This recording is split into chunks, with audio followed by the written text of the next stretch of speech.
سبحانك لا علم لنا إلا ما علمتنا إنك أنت العليم الحكيم. طالبان ورونو نن فصل مو چې دا په دوه شیانو باندې بحث نن درس مو په دوه شیانو بحث کوو. موضوع یوه د اصل کې آداب د قرآن، آداب د تلاوت د قرآن، او د دې په اړه باندې بحث کوو. نو یوه دا موضوع ده د دغه کتابونو نه، یوه بیا وروسته د علامه ابن العابدین الشامی رحمه الله موضوع ده چې هغه په یوه خاصه موضوع باندې متمرکزه ده، په هغې باندې بیا بحث کوو چې اجرا په تلاوت د قرآن باندې څرنګه ده. نو هغه یو مفصل بحث وروسته کوو. اوله مسئله طالبانو دا ده، د قرآن باید انسان ډیر تلاوت وکړي. د قرآن ډیر تلاوت کول دا د مسلمان د شان دپاره مناسب او مستحب کار ده چې باید مسلمان د قرآن تلاوت ډیر وکړي. خو علما په دې کې مسئله ذکر کوي، ذکر ډیر ثواب لري، تلاوت ډیر ثواب لري،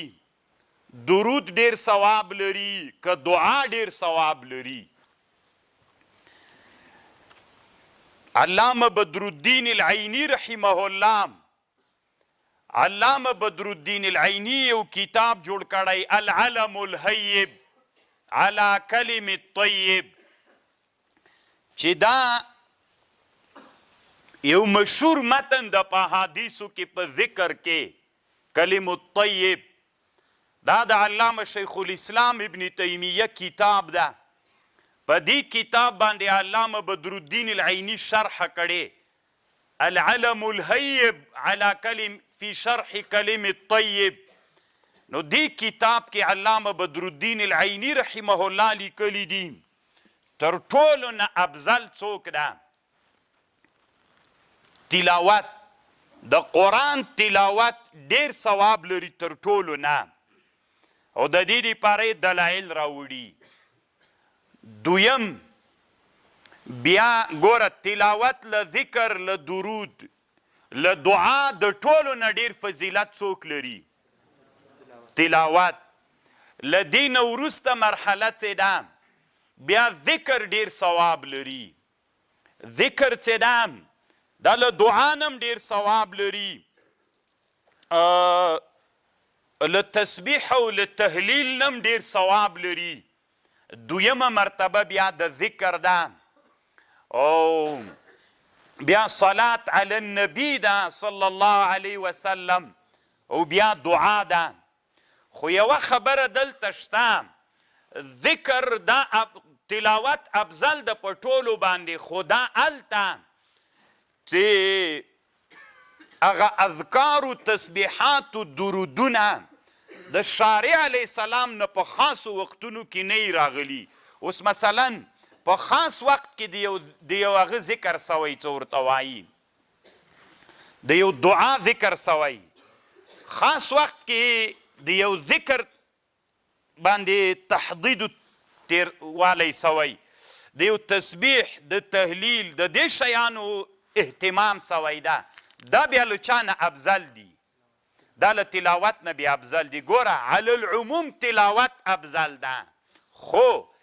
کله کله بیا داسې کیږي مثلا رسول علیه السلام نه په صحیح حدیث ثابت دي درود په دغه وخت کې، ذکر په دغه وخت کې، دعا په دغه وخت کې، هلته بیا دغه شیان چې د شارع نه نقل سوي په دغه وخت کې بیا تلاوت افضل ده که دغه ذکر، دغه وخت کې درود افضل ده که دغه ذکر، دغه قرآن دغه وخت کې تسبیح بهتر ده که مثلا مثال به وي اوس په رکوع کې د شارع نه څوک راغلی تسبیح، د شارع نه څوک راغلی تسبیح، په رکوع کې قرآن ویلل حتی مکروه د طالبانو علما وي. خبر باندې پوه سولی. اوس طواف د بیت الله نه چې کوې،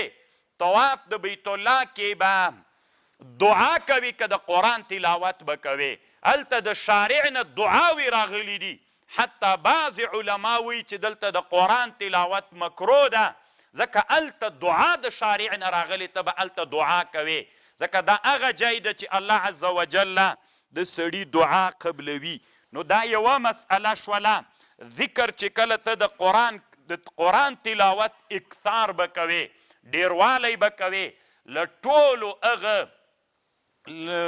ذکر نه له تسبیح نه له دعا نه له درود نه له دې ټولو نه د قرآن تلاوت دا څوک ده دا افضل ده ثواب یې ډیر ده نو اوله مسئله دا سوله چې علامه بدرالدین العیني رحمه الله دلته په علم الهیب کتاب کې ذکر کړی ده یو او بل دا د طالبانو ورونو قرآن ډیر تلاوت کوي امام قرطبي کتاب جوړ کړی التذکار فی افضل الاذکار طالبانو دا علم دومره ډیر ده ما سره خپله دا التذکار کتاب ستا د امام قرطبي پرون مې راواخیست میل بیرته یې کېږده سړی لیونی کوي ځکه دا هر کتاب چې راخلي خبرې دي پکې نو بیا خو ترجمه نه خلاصیږي سړی وي ټول کتاب په همدې جوړ د طالبانو التذکار بافضل الاذکار افضل د اذکارو څوک ده ویدو خو درته ومې ویلې که نه قرآن د قرآن تلاوت التذکار بافضل الاذکار چې قرآن د طالبانو نو کله چې دا کتاب هغه کې کېښودلی وي په کتابخانه کې چې ورننوځې طالبانو دې ته براعة الاستهلال وی طالبانو هم ویلې خو عملي م نه کړل براعة الاستهلال دې ته وی چې مقدمه کې داسې عبارتونه راوړې چې هغې نه داسې معلومیږي چې دا کتاب په دې موضوع باندې ده دې ته څه وایو مونږ براعة الاستهلال مختصر کې مو دا خبر مولي صاحب کړی که نه نو طالبانو ورونو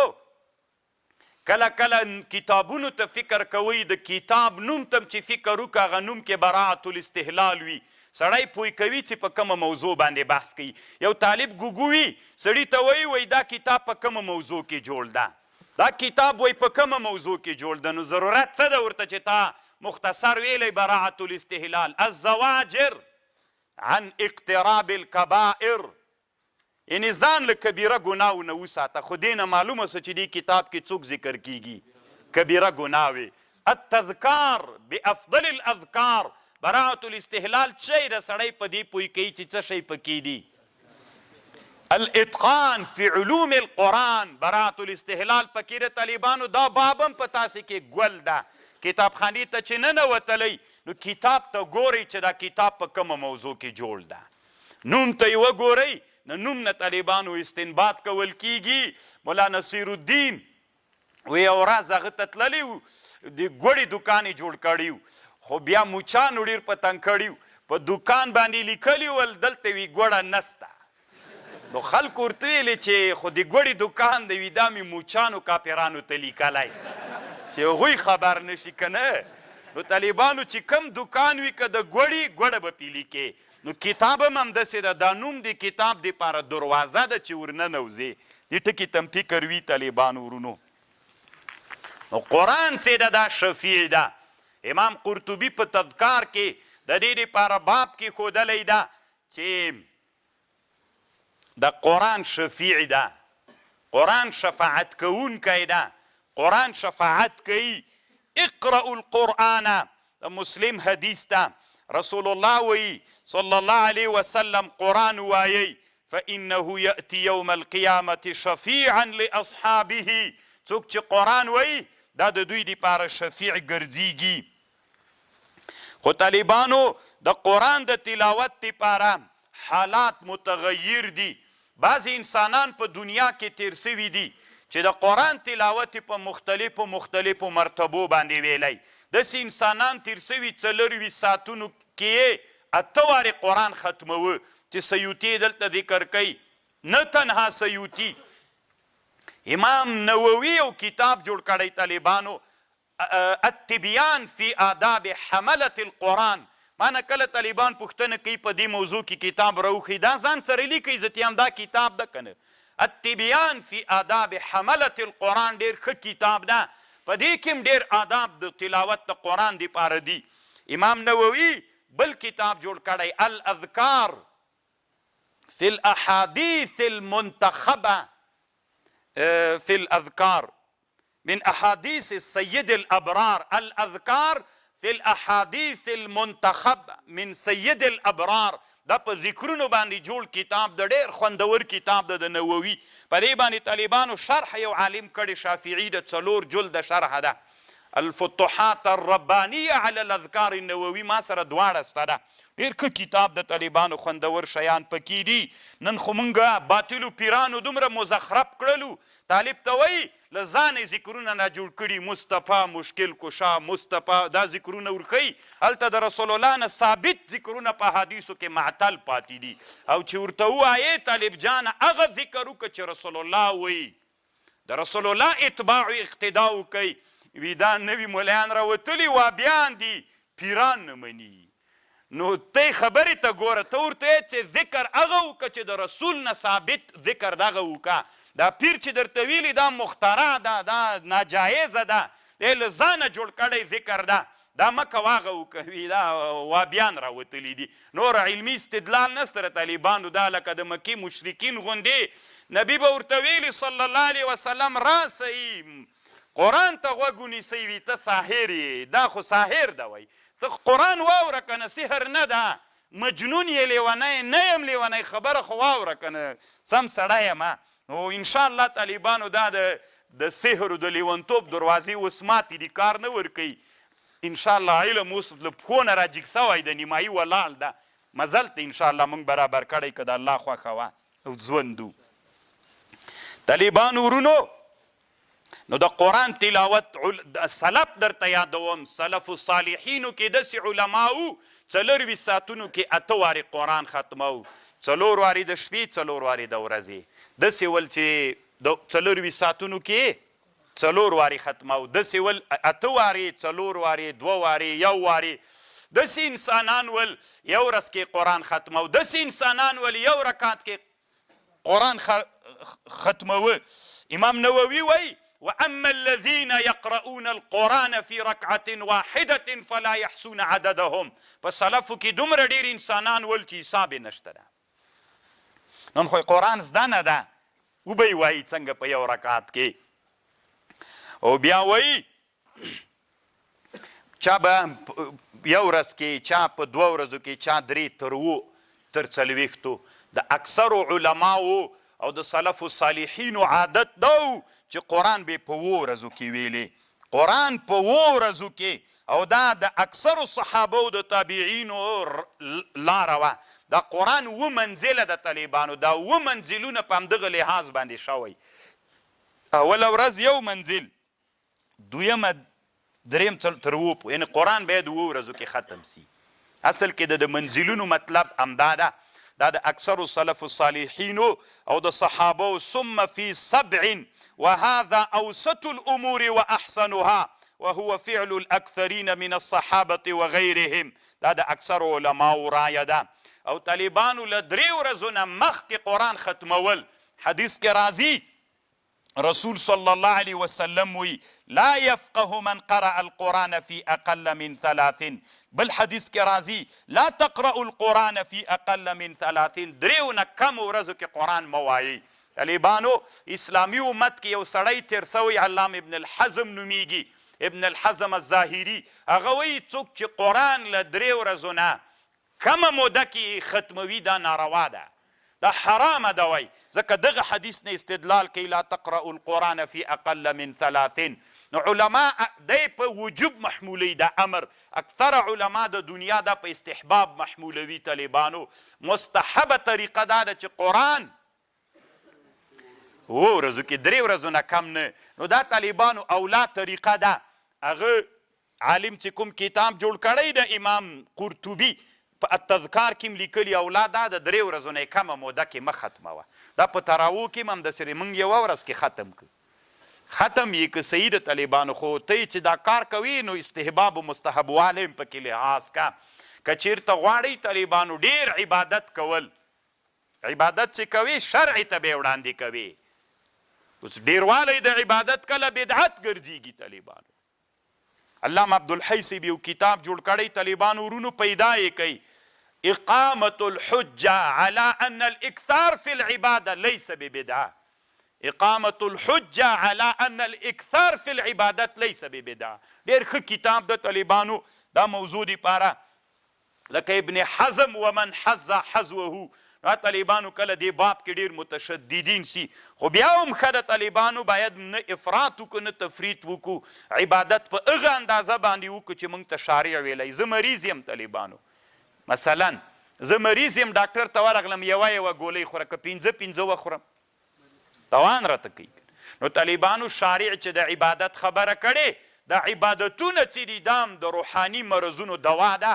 خپل اندازه باندې به یي طالبانو. اگر چې عبدالحی صاحب ډېر ښه بحث په دې کتاب کې کړی د سره ویې ګورئ. نو قرآن به په څو ورځو کې وایئ؟ 2 ورځو کې. له 2 ورځو نه به قرآن اوله دا ده احسن و مستحبه طریقه دا ده چې په دې طریقه باندې وسي. او علما وایي له 40 ورځو نه به یې زیاتوي نه چې 40 ورځو کې باید انسان یو وارې قرآن ختم کړي. موږ خو پوخ ورغوستی وي قرار مو ایښی وي. امام نووي کتاب الاذکار کې لیکلی دي دا د انسانانو پورې هم تړاو لري. بعضې انسانان داسې وي چې هغه انسانان مصروف وي لږ قرآن وایي خو د تدبر سره یې وایي نو دوی دې بیا لږ قرآن وایي. او که چیرته یو انسان د تدبر سره قرآن نه ویلی نه پې پوهېده بیا د قرآن ډېر د دی وایي. یو سړی د قرآن کې مطالعه کوي بیا پوهېږي ورباندې قرآن باندې سره له تدبر یې وایي لږ قرآن دی وایي نو دا تر انسانانو پورې تړاو لري. ډېروالی لږوالی تر انسانانو تړاو لري. انسانان په خپل منځ کې جدا جدا دي. نو الله عز وجل دی ځکه بعض انسانان په دې باندې مصروف وي چې هغه ټولنې ته خدمت کوي. څوک مجاهد ده، څوک علم کوي، څوک طالبانو ته درس وي، څوک په نظام کې یوه شرعي وظیفه مختبي د تلاوت وخت نه ورته پیدا کیږي پروا نه کوي لږ تلاوت دې کوي خو د تدبر سره دې کوي په دې دې ځان پوهی کوي چې الله عز وجل دا یوه شوله طالبانو ورونو. خو ما مخکې هم درته ویلي ول تاسې اوس ګورئ طالبانو ابن الحزم وی 3 ورځو نه کمه موده کې قرآن ناروا ده. نووي وی واما الذین یقرؤون القرآن فلا یحصون فی رکعة واحدة فلا یحصون عددهم. صحیح ده دا خو د سلفو عادتو نو سلف د حدیث په معنا ښه پوهېدل حتی صحابو کې د عادتو صحابو ویلې نو صحابو خو د حدیث خلاف نه کو طالبانو نو کېدی سي یا په استحباب محمولو یا کومه بله خبر پکې و طالبانو ورونو. خو بیا هم که ابن حزم هم کومه خبر کړې ده نو دلیل خو لري که نه د رسول الله حدیث دلیل ده. نو تاسې به طالبانو د علماو په شان کې سپکې خبرې نه کوئ. خیر ده که یو عالم یوه خبره کړې وله ولو که هر څوک تاسې به په شان کې خبره نه کوئ. طالبانو وی لحوم العلماء مسمومة د علماو غوښې زهرجنې دي زهر دي د علماو غوښې. بريقه یو کتاب ده په طریقې بريقة المحمودیه په طریقې محمدیه باندې شرح ده. هلته یې لیکلي دي و یو ورځ امام ابو حنیفه رحمه الله ممکن منځ به یې کو داسې په تندي باندې هغه وچیچه لړم عقرب چې وایي چیچه نو امام صاحب غږ وکړه چاله زه لړم شاګردانو رامنډې کړلې چې څوک مړ کړي لړم. امام ابو حنیفه ورته ویلې رحمه الله مه یې کوئ. وی ولې؟ وی ځکه لحوم العلماء مسمومة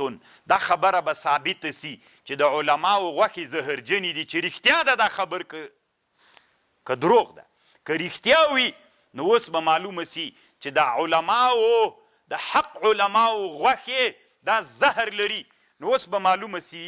بس شاګردان چارپیر ناست دي لړم دلته ولاړ ده کرا کرا په لړم باندې د ذوب حالت له راتله مړ سو. طالبانو ده خو عالم و چې د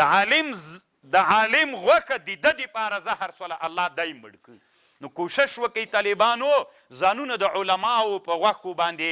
مه مړه کوئ. د علماو غوښې زهر لري صحیح ده طالبانو علما دي ټول علما دي د الله د دین علما دي د هر چا ځان ته فکر ده دا کتابونه خو وینئ طالبانو چې نن مو راوړي د هر یو عالم له بل عالم نه فکر بدل ده قسم په الله فکر یې بدل ده په رب العالمین چې طالبانو د هر عالم د یو له بل نه فکر بدل ده په دې موضوعاتو کې نو چې بدل سو نو تا ته خو داسې نسي کېدی چې ټول په یو موضوع باندې نو ته به راجګېږي چې عادي تا له رایې سره موافقه خبر نه وله هغه ته دوه درې کنځاوې وروکه او سپکې سپورې ووایه لکه نن چې علما بعضې علما خپل شاګردان تربیت کوي همدې دپاره چې علماو سپکو ته یې کېنولي دي چې د بره ووایي او د نورو علماو طالبانو د علماو غوښې زهرجنې دي خوښه مو که خورئ یې غیبتونه یې پې کوئ الله عز وجل به مو د علم برکت نه نصیب کوي الله عز وجل به مو داسې مړه کي لکه لړم چې امام ابو حنیفه چې چلی و لري تاسې علماو سره وي چرګې د شوروا له څټلو سره څه د څکلو سره څه که نه موږ به خپل علم کوو طالبانو که دومره لوی لوی علما موږ سولو بیا صحیح ده که رد پې باندې وکړو چې دومره موږ نه یو نو موږ د دوی سره څه کار خبر خو پوهېږئ بله مسئله طالبانو دا ده چې قرآن ویرول دا لویه ګناه ده د قرآن ویرول دا کبیره ګناه ده طالبانو ورونو دلته هغه ذکر کړی ده دا خبر څه ورته وایي علامه امام سیوطي مسأله نسیانه کبیرة صرح به النووي في الروضة وغيرها لحديث أبي داود وغيره نبي عليه السلام ويعرضت علي ذنوب أمتي ما باندې د ما د امت ګناهونه را پیش کړل سول فلم أرى ذنبا أعظم من سورة من القرآن أو آية أوتيها رجل ثم نسيها ما باندې ما د امت ګناهونه را پیش کړل سول وی ما په ټولو کې لویه ګناه دا ولیده چې چا قرآن یاد کړی وي ویری کی یا یو آیت یاد کړی وي ویری کی دا تر ټولو نه لویه ګناه وله خبر خو پوهېږئ د ابو داود حدیث ده امام او بل حدیث ده من قرأ القرآن ثم نسيه لقي الله يوم القيامة أجزم که چا قرآن یاد که او بیا ویر که الله عز وجل بس سره به اجزم ملاقی سی مقطوع البرکت امام ابن الحجر الهیتمی الشافعی کله کله طالبانو دنیا کې په یو نوم باندې دوه علما تیر سوي وي ابن الحجر عسقلانی ابن الحجر هیتمی ډیر لوی عالم خو طالبانو ابن حجر عسقلانی ده دغه ابن حجر هیتمی ته الله ډیر لوی علم ورکړی شافعی ده لکه موږ احنافو کې دوه علما دي زیلعیان جمال الدین زیلعی فخر الدین زیلعی داسې په نومونو کې طالبانو کله کله وی سره نو دی وی اته شپېتمه کبیره ګناه چې د هغه د قرآن ټول قرآن ویرولم ګناه کبیره ده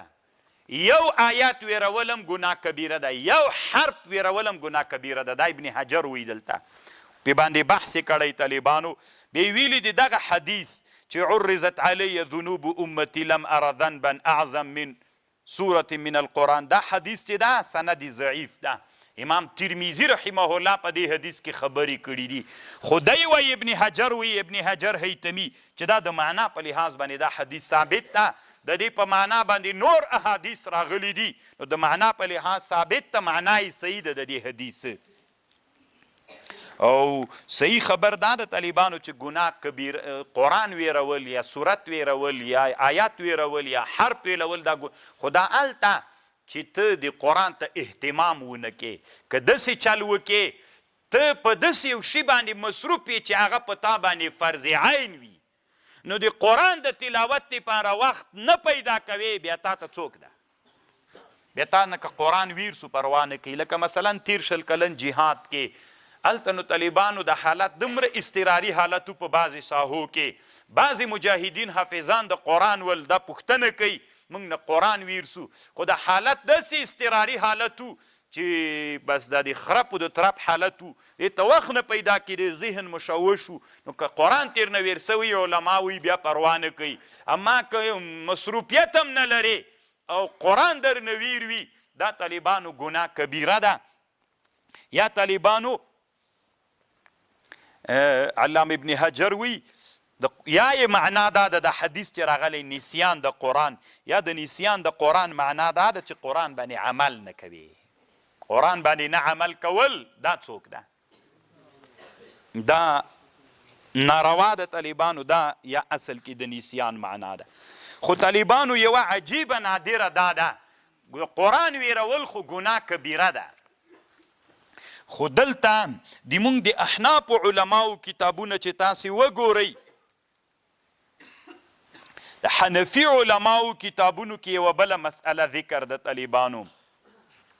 حنفي علما وی دا قرآن ویرول خو ګناه کبیره ده، خو دلته یوه خبر شته پکې، هغه دا ده چې هغه حالت کې ګناه کبیره ده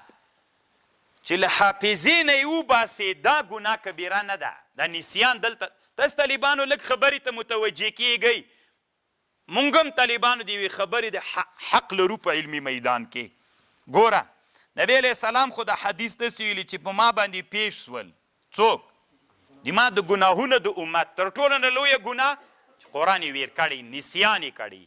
احناف علما دلته یو قید لیکي، وی نسیان دلته دا معنا لري چې له حافظې وباسې، نه چې بیخي له مخې هم نسې ویلی، دا نسیان مراد ده. خبر پوه شو؟ که حافظ د قرآن و قرآن یې ویر کوي هېڅ ګناه نه ده. احناف ګناه کم حالت کې ګناه ده چې بیخي ویلی نسې، دا یې مطلب ده. خو طالبانو ظاهر د حدیث نه کمه معنا مرادیږي. زه عبارت تاسې ته یورې حدیث وایم، لږ لږ خو به تاسې هم طالبانو باید رایې ووایئ. داسې وایي طالبانو عرضت علی ذنوب امتی فلم ار ذنبا اعظم من سورة من القرآن او آیة اوتیها رجل ثم نسیها بې دی ویر کی. دا نسیها مطلق راغلی طالبانو، شارع دلته کوم قید ذکر کړی، او د نسیان متبادره معنا کومه یوه ده چې له حفظ نه یې ویر کی. هغه چې له مخې بیخي نسې ویلی دا طالبانو متبادره معنا نه ده او متبادر حقیقت وي. نو ځکه هم طالبانو ورونو دما د پخوا نه دا عادت و چې دغه معنا احناف علما کړې وه. انا لست موافق معهم في هذا التحقیق وبهذا المعنى. خو طالبانو ورونو بیا الله عز وجل په دې واقف کړلم. الله همدغه حدیث طالبانو هغه راوړی د څور دا ډېرو هندي و فلان و فلان د احنافو ډېرو کتابونو کې شته. ظفر احمد عثماني وایي چې دغه معنا احنافو کړې ده. خو قلت ولم ينشرح صدري بهذا التفسير الذي ذكره بل الظاهر أن نسيان الحافظ ألا يمكنه القراءة عن ظهر القلب. ظهر القلب دا معنی چې لیادي، ونسيان غير الحافظ ألا يمكنه القراءة من المصحف دغه معنا چې احناف کوي چې له مخې نسي ویلی دی وي. ولا ادري نه پوهېږم چې دا معنا ولې احناف کوي، کنې ظاهر نه خو هغه معنا مرادیږي. لعل الله يحدث بعد ذلك امرا، کیدای سي الله راتلونکي کې ما په یو بله خبر باندې بیا پوی کی. لکه علم په یو جي ولاړ د کوم همداسې خیزي. تاسو طالبانو سږ یو میدان کې د علم کال ته به بل کې، نو موږ به هم نه ملامتوئ. سږ مو طالبانو یوه خبر وکړه، کیدای سي علمي میدان مو جیګ سي، بیا هغه مخکینۍ خبرې نه وګرځېږو بله خبر وکړو. لکه علم د طالبانو علم دریاب د غاړه نه لري، بس چې ورګډ شوې پکې ورځې به همداسې خبر خو پوهېږئ که نه.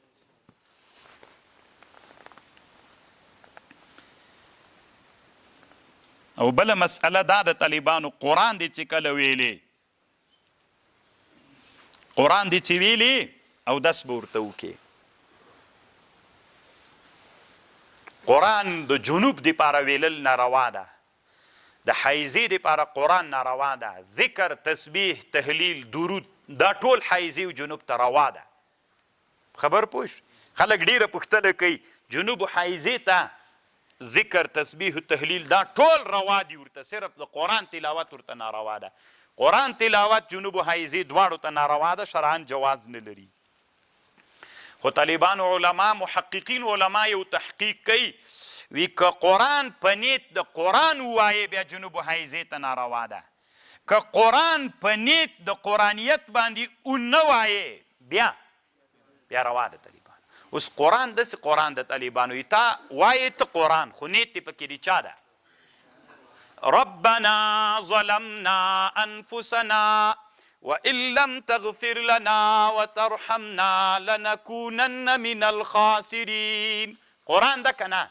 تا دې چا په نیت ویلې؟ دا طالبانو جنوب حائضې ته بیا روا ده که نه، چې ته دعا په شکل وایې. دا خبره علماو احناف علماو کتابونو کې کړې، ډېرو کتابونو کې. خو یوه خبر باندې اختلاف د طالبانو ورونو.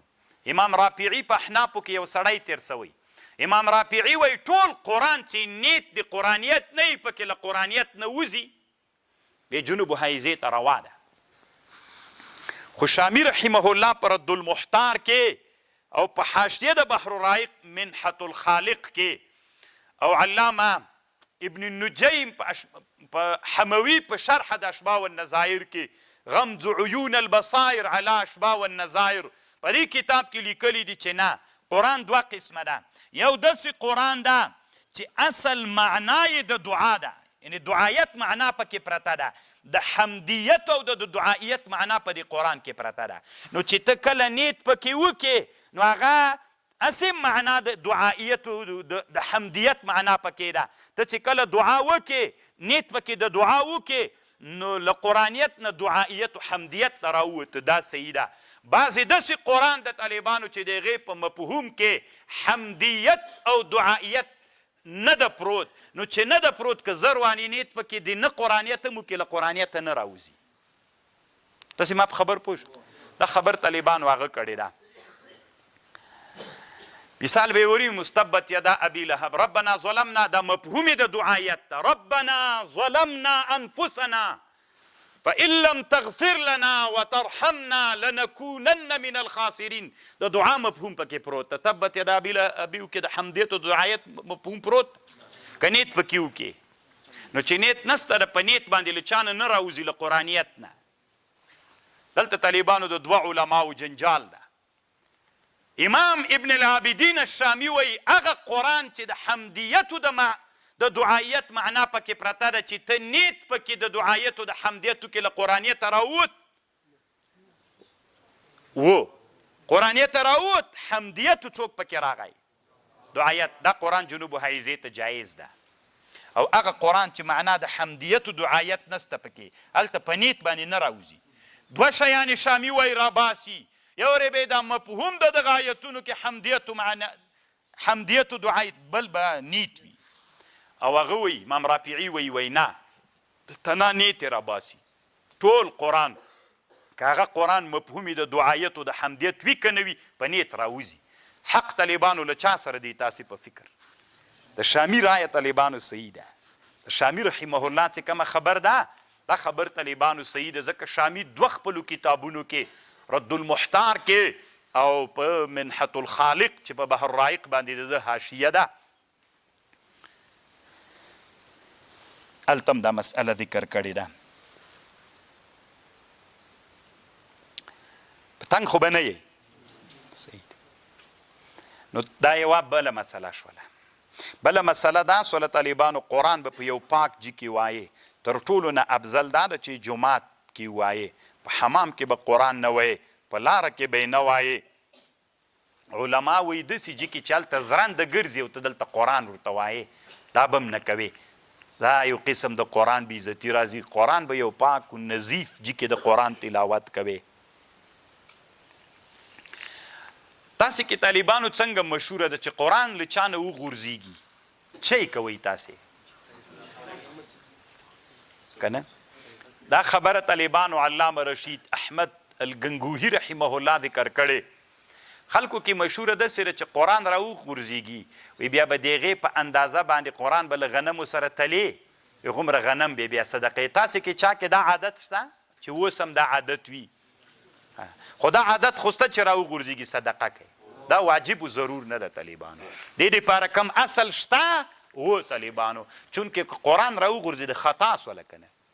خطا چې سوله نو په خطا باندې رب څوک کیږي؟ ناراضه کیږي، غوسه کیږي. د رب غوسه په څه شي باندې ګل کیږي؟ ان الصدقه لتطفئ غضب الرب. دغه حدیث نه طالبانو یې دې دپاره استدلال سوی نو دا طریقه خلکو ته ورک کنه قرآن در نه راوغورځېده نو اگر چې دا خو اکثره په خطا باندې خو بیا هم عوامو کې بس دا جوړه ده ښه ده چې یو صدقه باندې سړی عادت سي طالبانو ورونو د صدقه باندې عادت کېدل هم انسان کې طالبانو حسونه لري بعضې انسانان چې څومره خانان وي په صدقه نه وي عادت بعضې انسانان طالبانو نو په صدقه باندې انسان باید عادت وي روږ دی وي عادت ولري داسې او بل دا د طالبانو چې کله د قرآن تلاوت کوي د قرآن تلاوت به مستقبل القبله کوي بیت الله ته به مخ کښېني د قبلې طرف ته او بیا به د قرآن تلاوت کې ډېر خشوع په سکینه او په وقار باندې به بل دا ده چې مسواک به وهي ان افواهکم رسول الله وی مسند د بازار حدیث ده او د ابن ماجه حدیث ده بسند جید ان افواهکم طرقا للقرآن فطیبوها بالسواک طالبانو په دې باید عمل وکئ ان افواهکم طرق للقرآن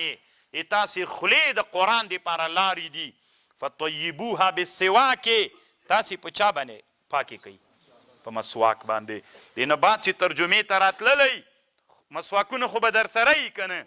دا طالبانو سنت مؤکده ده پګړۍ ته هم څنګه دوه سترګې نیولي دي پګړۍ په اړه د سنت مؤکدیت دلایل نشته ده او مسواک سنت مؤکده ده طالبانو ورونو باید د هر طالب سره وي نه طالب سره د هر مسلمان سره مسواک وي مسواک رسول الله وی چې د قرآن تلاوت مو کو فطیبوها بالسواک خوله مو پاکه کوي په مسواک باندې مسواک باید طالبانو درس ته چې راځئ ترجمې ته چې راځئ د قرآن تلاوت کوئ باید تاسې د مسواک در سره وي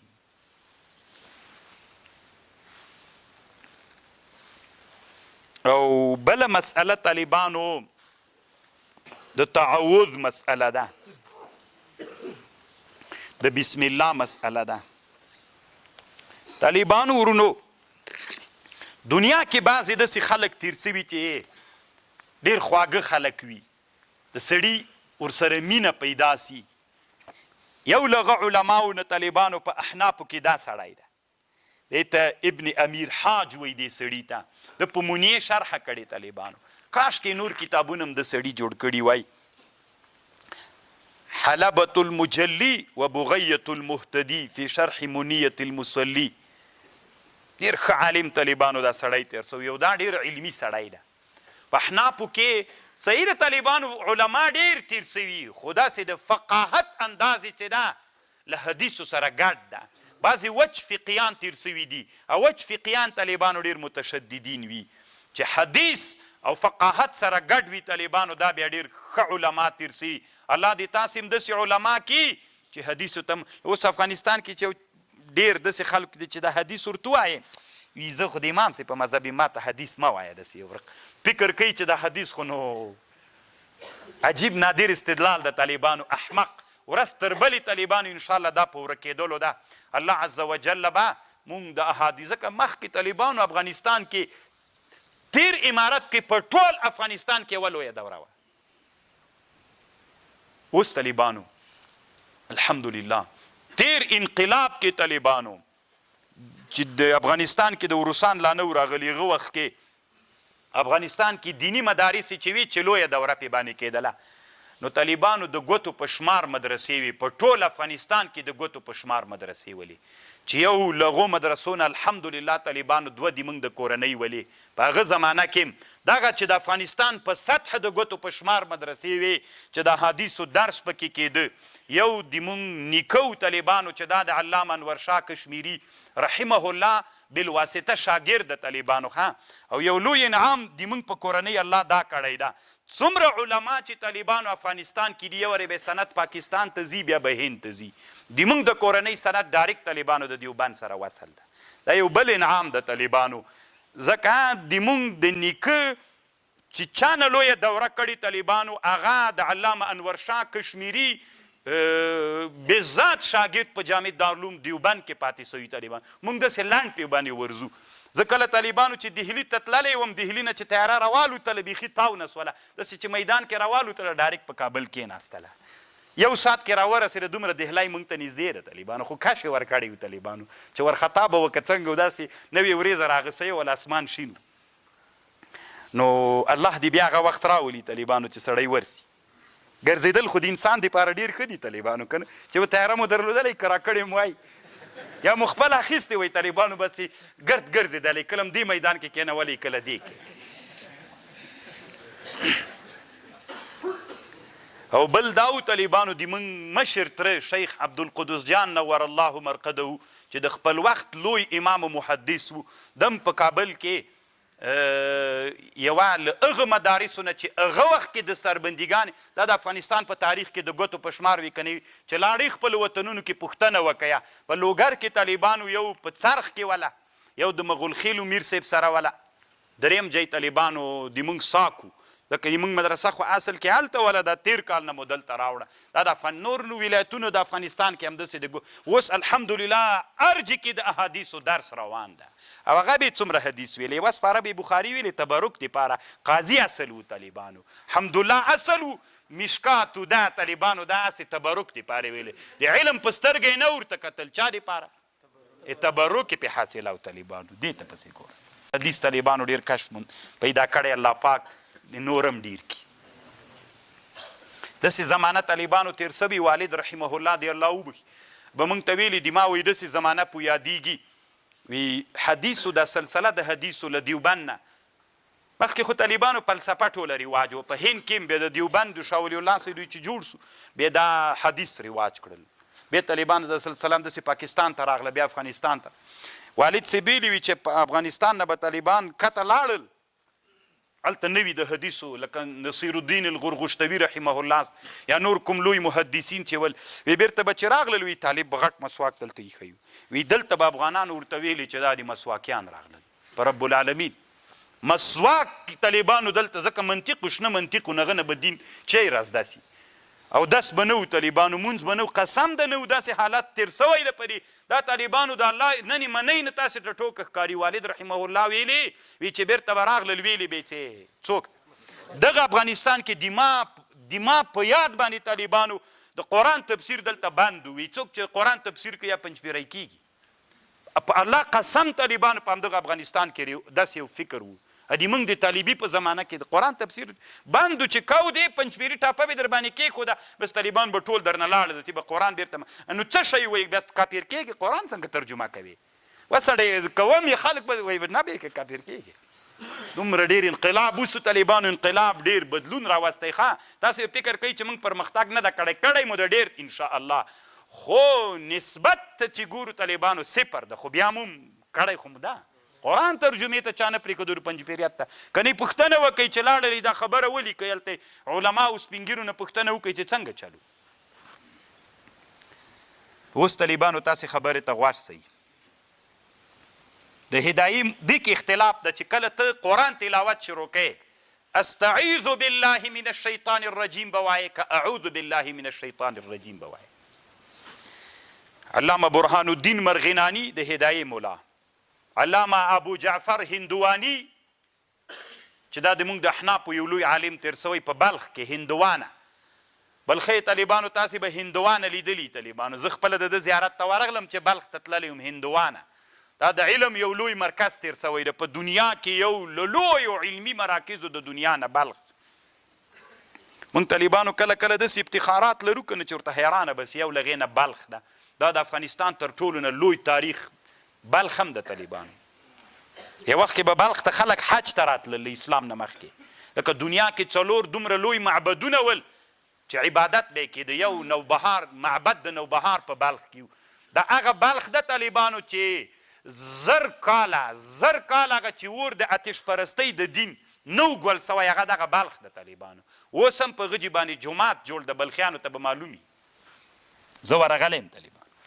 الله دې وکړي چې موږ را بیدار سو خپل تاریخ بیرته را ژوندی کړو بیا موږ ته پته لګېږي چې موږ څوک ولو کله کله خلکو ته طالب ته تاریخ ووایه نو هغه داسې ځان وړکی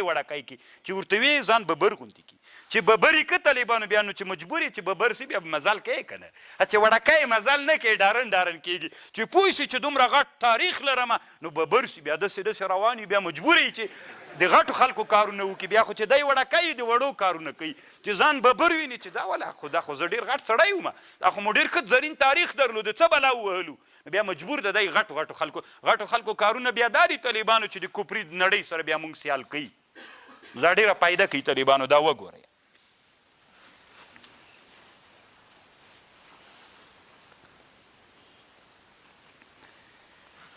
دوی دواړه وایي چې استعیذ بالله من الشیطان الرجیم به وایي استعیذ خو طالبانو ابن امیر حاج وی نه صحیح خبره دا د اعوذ بالله من الشیطان الرجیم به وایي څوک به وایي اعوذ بالله استعیذ مو وایي پروا نه کوي خو افضله طریقه دا د سنت طریقه دا ده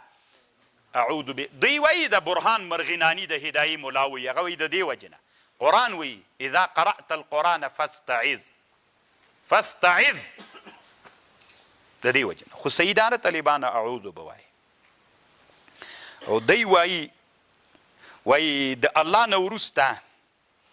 اعوذ بالله العظیم السمیع العلیم که دا وویل سي طالبانو دا مور سره افضله ده داسې وایي اعوذ بالله السمیع العلیم اعوذ بالله العظیم السمیع العلیم من الشیطان الرجیم دی وی طالبانو دی د ابن الهمام شاګرد ده تاسې خو طالبانو کوم چې مولي صیبان یې هغوی ته پته لګېږي فکر کوم مولي صیبان هم یی ډېر هغوی ته هم پته لګېږي طالبانو ورونو ابن الهمام ته نړیوال محقق د احناف وایي طالبانو د دنیا خلک خو نور ملا نه مني طالبانو د دنیا د نورو مذهبونو تا په مذهب کې بیا بعضې خلک مني ابن الهمام مني طالبانو دته دوی محقق د احناف وایي دی د ابن الهمام شاګرد طالبانو د غټو خلکو شاګردان هم څوک وي غټ خلک وي نو دی وایي طالبانو نعم لو ذكر السميع العليم بعد ذكر اسم الله كان حسنا لحديث أبي سعيد الخدري الماضي أعوذ بالله السميع العليم من الشيطان الرجيم کدا مور سره ویل سو ښه طریقه ده طالبان خو دلته به طالبانو له دنې یو څو خبرې نقل کړو طالبانو ورونو امام جزري رحمه الله یوه خبر کړي امام جزري وایي استعیذ اولاده که اعود اولاده بیخي ډېر بحث پې کوي طالبان پاڼو بحث کوي حاصل به درته وایم طالبانو الله مو بیا د کتاب شوقیان وګرځوه طالبان الله عز وجل مو د کتاب سره مینه پیدا که طالبانو الله کتابخانه خپله درکوي داسې به نه وایي چې کتاب د اوس زه دا ورې طالبانو عمرې ته تللی وم که نه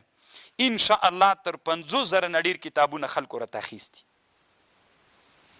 بیا درته اخلي خو چې د تا قصد وي اورې اوس ګوره طالبانو چې چرګ ته دې زړه وسي بیا را پیدا کېږي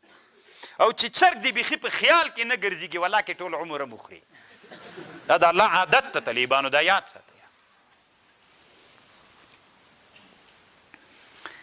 نو اعوذ بالله من الشیطان الرجیم دا اولا او سنت طریقه دا د امام جزري رحمه الله وی او په دې باندې ډېر دلایل راوړي او خبرې کوي چا چې استعیذ هغه کړی ده د نور اقوالم دا دلته نقل کوي طالبانو هغې نه تېرېږم ځکه موږ تاسو ته هلته مخته ډېر کار پاتې ده د اعوذ بالله چې د قرآن د تلاوت نه مخکې وایي په زوره به یې وایي که په کرا به یې وایي دی داسې وایي امام جزري که چېرته خلک ول چې تا قرآن تلاوت شروع کو خلک ول نو بیا افضله دا ده چې ته به اعوذ بالله په زوره وایي د دې په خاطر باندې ځکه چې ته کوم قرآن تلاوت کوي چې هغې تیار سي دې ته چې دی قرآن شروع کوي چې استماع ته ځان چمتو کړي انصات و استماع دپاره خبر باندې پوه شه نو په زوره به یې بیا وایي او که خالي ناست ولې تناولې څوک نه ول بیا تا ته اختیار ده او بل دا د طالبانو خو مستحب دا ده چې کرای وایي خصوصا په هغه حالت کې چې ته تناه یې څوک نه قرآن هم په زوره وایي اتې که په زوره وایي که په کرای وایي خو بیا بسم الله اعوذ بالله په کراره وایي خو طالبانو دی دلته وایي چې قرآن په کراره ویلل د اخفا دوه حالت لري یو په زړه کې یو ویلل دې ټکي تنفي کوي طالبانو. بعضې خلک وایي زه مونځ په زړه کې وایم، دا مونځ بیخي کېږي نه، دا ویلل نه دي طالبان. تاسې دې ټکي ته فکر دا ډېره مهمه ده. بعضې انسانان مونځ کوي وایي زه په زړه کې وایم. ګوره طالبانو، په موږ باندې په مانځه کې چې کوم شی مستحب ده ویلل یې، سنت ته لکه سبحانه الحمدلله ویلل واجب و فرض دي، همداسې کوم دا به ته وایې ویلل دا معنی چې سونډې پې وښورېږي. که دغسې وایې دا مونځ بیخي کېږي نه طالبانو ورونو په دې انسانان خبر کوي. تاسې داسې خلک لیدلي چې په زړه کې زویم تاسې مې هم ډېر په زړه کې وایې وخاندئ مه طالبان، دا راسره ومنئ. دې نه بعد دې ته هم فکر وي طالبانو زړه کې ونه وایې، زړه کې دې چې ویلې یو داسې زړه کې ویلل دي چې همغسې دې باندې مونځ نه کېږي. دا به داسې وایې چې څوک سي چې سونډې پې وښورېږي او څوک سي. دې ټکي ته فکر وي طالبانو، دا ویلل نه دي چې خوله دې پټه کړي په زړه کې زه وایم. او کم وخت کې به اعوذ بالله وایي. ګورئ طالبانو، ظاهر د قرآن داسې وایي اذا قرأت القرآن، کله چې تا قرآن ویل اخلاصو، فاستعذ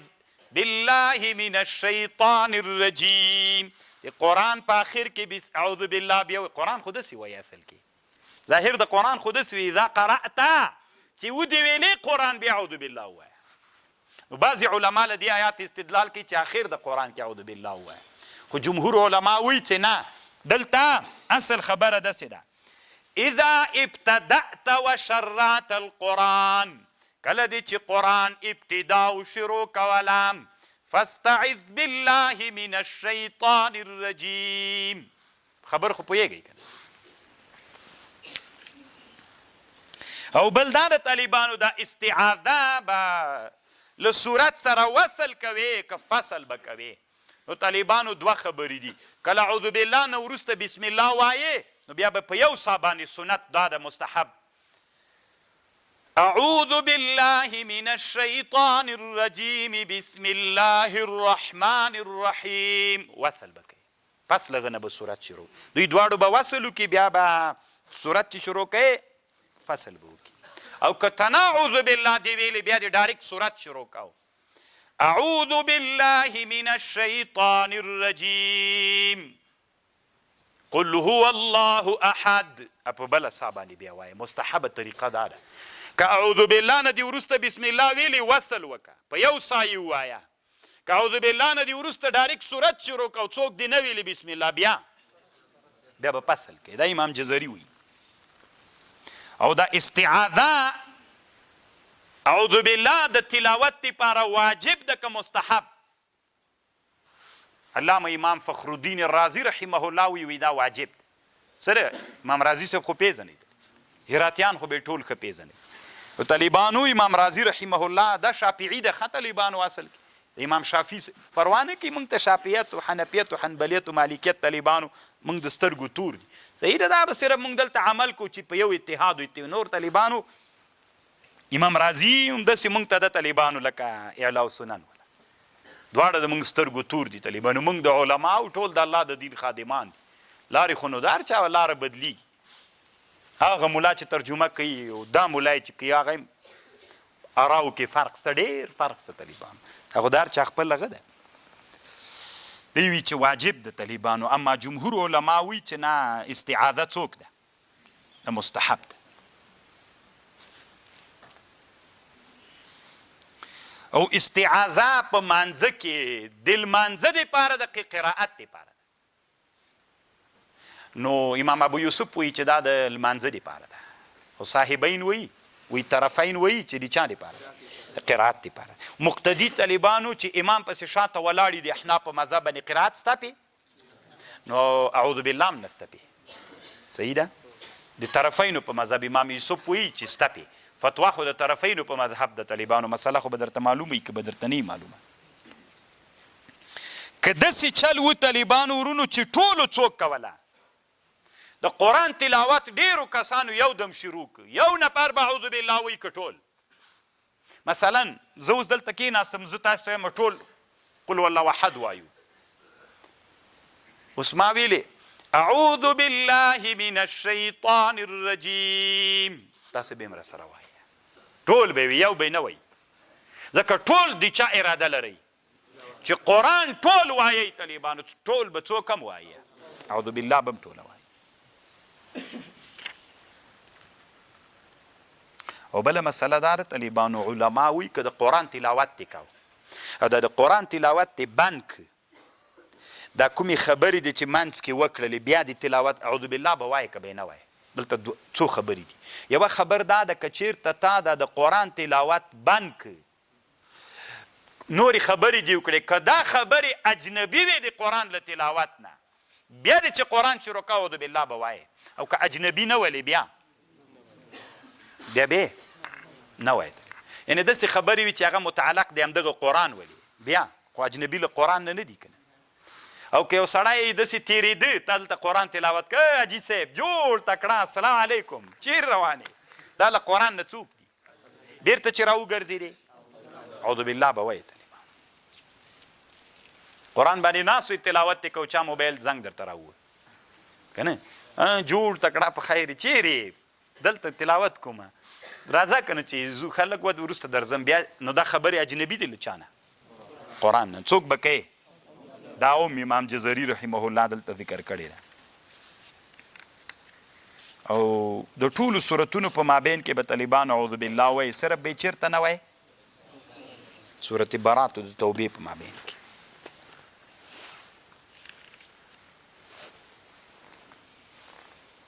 او بله مسئله دا د طالبانو ورونو چې قرآن نیت ته ضرورت نه لري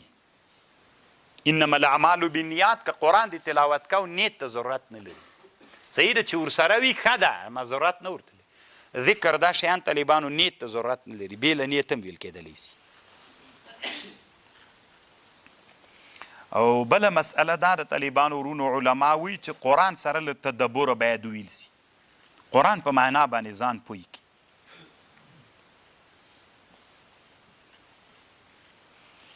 هغه وایي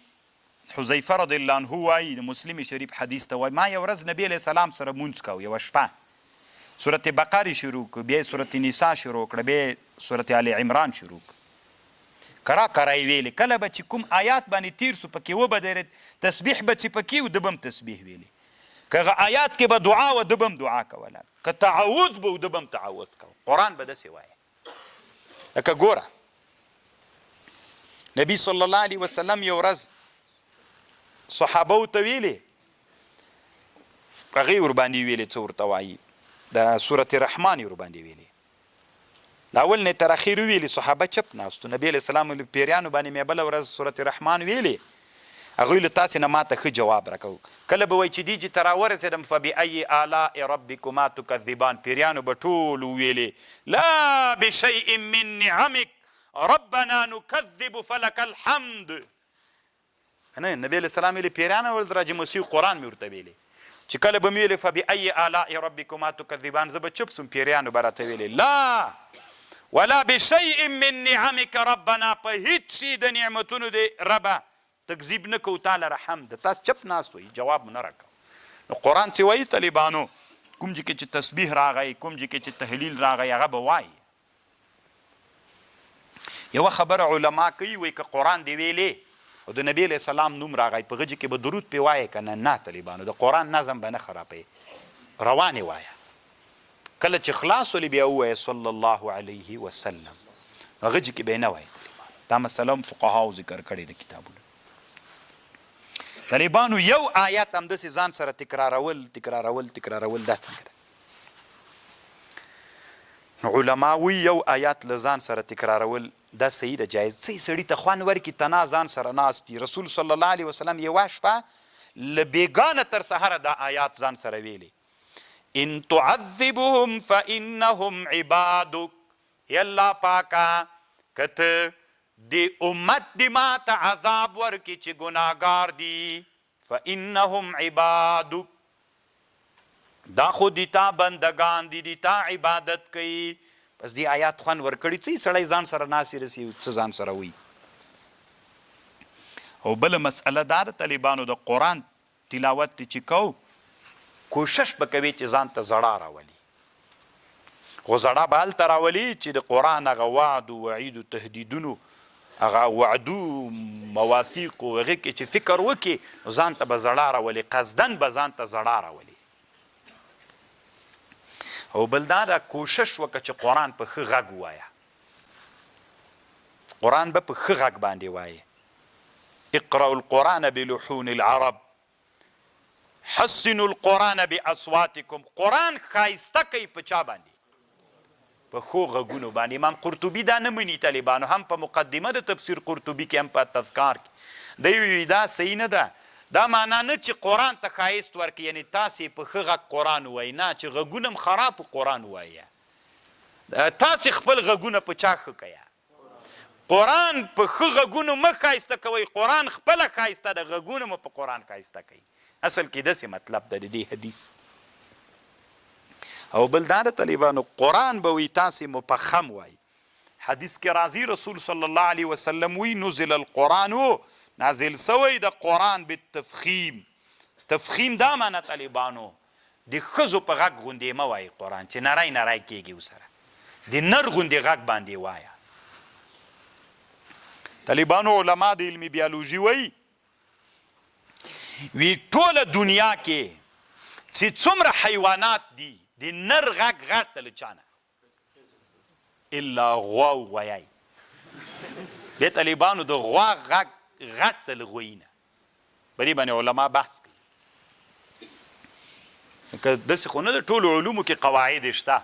د بیالوژي علما قاعده کړي وایي هر هغه حیوانات چې سکاوي بوچي بوچي غوږونه لري طالبانو هغه بیوز وي اګۍ کوي هر هغه حیوانات چې غټ غټ غوږونه لري هغه شرقاوي شرقا غټ غټ غوږونه چې لري دا ولود وي بچي زیږي فکر وکړئ پسې مار طالبانو هګۍ کوي که بچي کوي شرقا دي که سکا دي غوږونه بوچي دي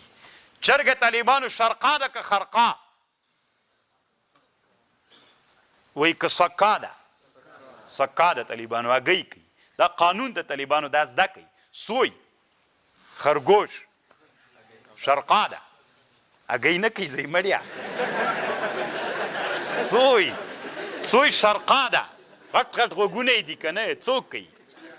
هګۍ کوي که بچي کوي ښه موږ ته هم شک راواچ قرآن دی چې تلاوت کو په زوره به یې وایي که په کراره امام سیوطي د امام نووي د تبیان نه نقل کړی هلته یې لیکلي دي چې حدیث متعارض راغلی دي افضله دا ده که ریا پکې تله خلک دې له خوبه راویستل بیا څوک بیا خفیه اولاده او که نه خلک له هغه کېدل نه ریا راتللی بیا بې جهر چې قرآن وویل سي بیا څوک ده بیا افضله ده طالبانو اوقظ الوسنانه قرآن له مصحف نه ویلل افضل دي که له یاد نه ویلل افضل دي مثلا یو سړی د قرآن تلاوت کې حافظ د له یاد وي که له مصحف نو طالبانو مرفوع حدیث ته د رسول صلی الله علیه وسلم ډیرو د احادیثو کتابونو نقل کړی ده قراءة الرجل في غير المصحف 1000 درجة وقراءته في المصحف تضاعف 2000 درجة یو په دوه باندې طالبانو ثواب ډیر ده نو قرآن که حافظ هم وي چې قرآن دې مخ ته ځکه دا لیدل دا ټولو باندې الله عز وجل نور ثواب هم درکوي قرآن به طالبانو په چا نه وایي په عجمي ژبه باندې به قرآن نه وایي طالبانو ورونو یوه ګیله ده طالب سر پرونم یو چا ماته میسیج کړی و یو ښه پښتو کتاب دی راښودلی وی د روزه کې به مې کتلی ښه پښتو کتاب وم طالب ځکه اصطلاح نه معلومیږي نو طالبانو دا کتابونه علماو د چی دپاره جوړ کړي دي موږ خو دومره نران نه یو چې کتابونه جوړ کړو که نه چې جوړ کړي دي هغه هم نسو ویللی که تاسې ښه فکر وکئ طالبانو نننۍ دنیا کې څه ده چې علماو د دنیا سره کینئ خبر خو مې پوهېږئ که اردو خو نه وایم طالبانو د نننۍ دنیا علما داسې وایي وایي تاسې وایي چې موږ علما یې ما زه کتابونو نه خبرې را نقل کوئ دا علما یې علما هغو ته ویل کېږي چې دوی غوندې نوې خبرې را پیدا کړي تاسې هم داسې اجتهادات وکئ لکه دوی چې جوړ کړي دي تاسې خو وایي ما زه لږه نه یې را نقل کړل نه ده وایي چې عالم راغی دا زه چې اوس تاسې ته غږېږم طالبانو تاسې په زړه کې چې غټ مولا ده څه غټ مولا ده دغه کتاب نه مازې خبرې راخلي خلکو ته یې کوي تاسې ته غټ مولا ښکاري طالبانو علم په نننۍ دنیا کې داسې نه ده او په علمي میدان کې هم اصل کې عالم دا ده چې مسله پیښه سوله هغې دپاره اجتهاد و فکر وکړي هغې دپاره مسلې دپاره حکم راوباسي دې ته څه وایي دې ته علما وایي طالبانو د دنیا علما او فکرونه داسې دي موږ به هم انشاءالله ور ورسېږو کرا ور روان یو طالبانو که د الله خوښه وله که د دنیا علماو سره چې مونږ کینو بیا مونږ ته مونږ مجبور یو که نه سو هغوی خو بیا مونږ علمي میدان دا خو ناقلین یې تاسې علما چېرته سوی ناقل ابن الحمام وی فتح القدیر کې وایي مفتي هغه چاته وایي چې مجتهد وي څوک چې مجتهد نه وي له کتابونو نه مسله پیښه سوله وایي په شامي کې داسې لیکلي دا مفتي نه ده شامي نه یې راواخیستله اوس خو له شامي هم لا پې نه پوهېږي پښتو کتاب کې لیکلي چې حواله یې پې ورکړه نو دی ناقل د ابن الحمام وي دا بیخي مفتي ته باید ونه ویل سي ابن الحمام وی فتح القدیر کې وي دا مفتي باید څوک مجتهد مسله خپله پیدا کړي که کتاب کې نه وم دی دومره قوت ولري الله داسې ملکه ورکړي را پیدا یې خپل استنباط د قواعدو د احنافو د قرآن او حدیث کې مسله را مستنبط کړي خو دلته دې نن څوک نه پرېږدي د دروازه وایي بنده ده کلکه یې تړلې ده طالبانو دومره قلفونه یې وراچولي دا قلف به موږ ماتوو طالبانو د اجتهاد دروازه نه ده بنده چېرې طالبانو هغه د اجتهاد فی شرع هغه مصلحتا بنده د اجتهاد فی المذهب هېڅکله نه ده بنده طالبان موږ احناف یو دا اوس طالبانو نوې مسلې چې راوتلي دي دا د انټرنیټ دنیا چې راوتلې ده د دنیا له 50-60 کلونه را دې خواته 1 میلیون نه هم ډېرې مسلې راوتلي دا خو نه هدایي حل کړي نه بل دي اوس زمانې څو دي به مونږ حل کوو که نه دغه زمانې علما به حل کوي نو اجتهاد طالبانو هغه اجتهاد فی الشرع هغه هم د مصلحت دپاره چې بل مستقل مذهب به نه جوړوي اما په مذهب کې اجتهاد د قواعدو طالبانو هېڅکله نه ده بند ګوري دې ته هم فکر خو تاسو ته پته ځکه نه لګېږي چې تاسې نه التحریر د ابن الحمام ویلی ده نه فواتح الرحموت مسلم ثبوت ټول ویلی اجتهاد او تقلید تاسو ته پته نه در لګېږي تاسو خو تقلید چې واورئ غوږونه مو ودرېږي چې دا مذهب وله ښي دا تقلید لکه څه ټول همدا مو غوږو ته درېږي بیا اخر کې طالبانو لږ خبرې درته کوم انشاءالله قرآن په عجمۍ باندې ویلل هم ناروا دي په عجمۍ لیکل هم ناروا دي اوس که طالبانو یو سړی داسې راجګ سي قرآن ماته راکوي که دا قرآن په عربي لیکل سوی وینئ که دا ټول په پارسي ولیکې که دا ټول په انګریزي ولیکې که دا ټول په پښتو ولیکې دا څنګه ده یو خو داسې ده چې پاس آیات ته لاندې ترجمه ده دا خو جایز ده دا چې ټول قرآن په چا ولیکې صحیح ده دا څنګه ده طالبان دې ټکي ته هم فکر وي اوس ما سره کوم انجیل چې د طالبانو فارسي ده ټول فارسي ده عبراني باندې بیخي عبري ستا ده ورسره که قرآن داسې کې یو خو لاندې ترجمې تر لیکلي تا سره به دلته وي هغه نه چې دا ټول قرآن فارسي وي عربیت تر لرې کې ټول پښتو وي ټول په عجمۍ باندې دا څنګه د اسلام کې طالبان په احنافو کې یو سړی تېر سوی طالبانو ډېر ښه ملا ده الله دې د قبر له چا نه ډک امام ابو الاخلاص حسن ابن عمار الشرنبلالي الوفائي المصري الحنفي تاسې نوم اورېدلی که نه نورالزاهي مشهور کتاب د یو کتاب جوړ کړی النفحة القدسیه فی احکام قراءة القرآن وکتابته بالفارسیه دې طالبانو د څلورو مذاهبو فتوا په دې نقل کوي چې دا ناروا ده دا جایز نه ده دوی تقریبا اجماع د امت راغلی دا طالبانو ناروا ده ناجایزه ده شرعا جواز لري د ما په یاد د تاسې به طالبانو ځکه تاسې درد نه لرئ طالبانو د ما دا درد طالبانو الله د وړکیتوب نه پیدا کړي کله چې امریکایي اشغال افغانستان ته راغی یو سړی و قرآن یې ټول په فارسي باندې لیکلی و بیا ډېره غوغا افغانستان کې جوړه سوله د دغې مسلې خلاف یې کړی قصدن دوی غوښتل چې قرآن کې بیا تحریف ښه کېدلی سي انا نحن نزلنا الذکر و انا له لحافظون دي چا پلار هم نسي بدلولی خبر خو پوهېږي که نه دا قرآن دا داسې یو انقلابي قرآن ده چې په چا یې ووایې غوږ یې ورې چې کېنوي غوږ ورته ونیسي بیا سړی طالبانو اوړي نه تېره نه دا داسې قرآن ده دا طالبانو معجز کتاب ده رښتیا هم د طالبان یو ورې دې قرآن ته چې څوک یو څو ورځې دې ورته کېنو که نه چې څومره یاغیم وي طالبانو بیا یې قرآن ته تسلیمیږي بیا د دم د قرآن لاندې چې راوسته بیا یو ورې اور پکې بل سي ښه نه سي د انقلاب او د فکر هغه پکې راسي خو الله دې موږ د قرآن ملګري کړي مونږ د قاضي د حمدالله باندې ټول عمر تیر سو غواړي 45 ورځو کې مونږ باندې قرآن زده کوي دا قاضي حمدالله باندې 8 کاله طالبان ما چې کم کال تکمله کوله داسې طالبان را سره و 8 کال یو په هغه کال یې هغه ویلې څه ورته وایي قاضي مبارکه نه وه دا بله صدرا خو ښه شولې طالبانو الله پاک ورکې کړلې الله دې نور هم ورکې کړي انشاءالله مونږ یې در په دره کړلو طالبان تباه و برباد یې کړلو هېڅ فایده یې مونږ ته ونه کړه دا طالبانو ټول کتاب د دام ښه کتاب د طالبانو مجمع الرسایل شرون 3 جلدونو کې دي ډېر علمي هغه دي پکې د رسایل دي پکې به پیدا کوي خو په همدې مسله ده زه به صرف حکم نقل کوم ځکه چې په ټولو جزیاتو غږېږم بیا وخت نیول کېږي